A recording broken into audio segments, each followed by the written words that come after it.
네, 꼬인 실타래를 풀 수 있을지는 조금 더 지켜봐야겠습니다만은 오늘 하루 종일 국회는 이낙연 국무총리 후보자 인사청문 보고서 채택을 둘러싸고 진통을 겪고 있습니다. 네, 문재인 대통령이 들으신 것처럼 입장을 발표한 가운데 국민의당은 이 제안을 받아들이기로 결정했습니다. 네, 국회로 가보겠습니다. 염혜원 기자. 네, 국회입니다.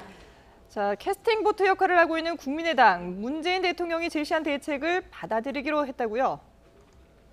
네, 그렇습니다. 국민의당은 이낙연 국무총리 후보자 인준안을 통과시키기로 결정했다고 밝혔습니다. 국민의당은 오전부터 의원총회를 열어서 이 문제에 대해서 소속 의원들의 의견을 물었는데요. 김동철 원내대표는 이 후보자에게 위장 전입 등 여러 가지 문제가 있다고 판단하지만 대승적인 차원에서 인준안 처리에 협조하기로 했다고 밝혔습니다. 문재인 대통령이 제시한 2005년 7월 이후 위장 전입자 원천 배제 원칙을 지키면 인준안을 통과시킨다는 뜻인지를 묻는 질문에는 조건은 없다고 설명했습니다. 다만 문 대통령이 스스로 천명한 인사 원칙을 포기한 데 대한 명확한 입장 표명을 요구했는데요. 오늘 문 대통령이 수석회의에서 밝힌 내용은 유감 표명의 수준으로 받아들여지지 않는다고 강조했습니다. 국민의당은 또 자유한국당이 반대하며 표결에 참석하지 않는 상황은 바람직하지 않기 때문에 부적격 의견을 내더라도 야 3당이 모두 참여한 상태에서 인준 동의안을 처리해야 한다는 입장을 밝히고 있습니다. 하지만 자유한국당은 문재인 대통령의 발표 뒤에도 여전히 부정적인 입장에는 변화가 없다고 말했습니다.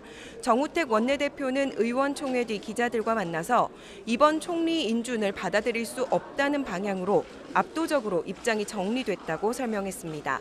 정 원내대표는 의총에 앞서 5대 기준 가운데 나머지는 그냥 두고 위장 전입에만 기준을 두는 건 옳지 않다고 밝혔습니다.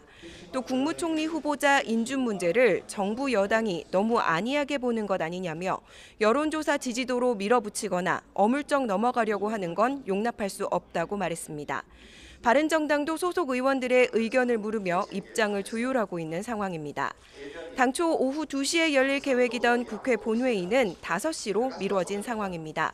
하지만 인준안 표결에 앞서서 인사청문 보고서 채택이 이루어져야 하기 때문에 오늘 인준안이 통과되기는 힘들 것으로 보입니다. 모레 오는 31일 열리는 본회의에서 결론을 낼 가능성이 높습니다. 지금까지 국회에서 YTN 염혜원입니다.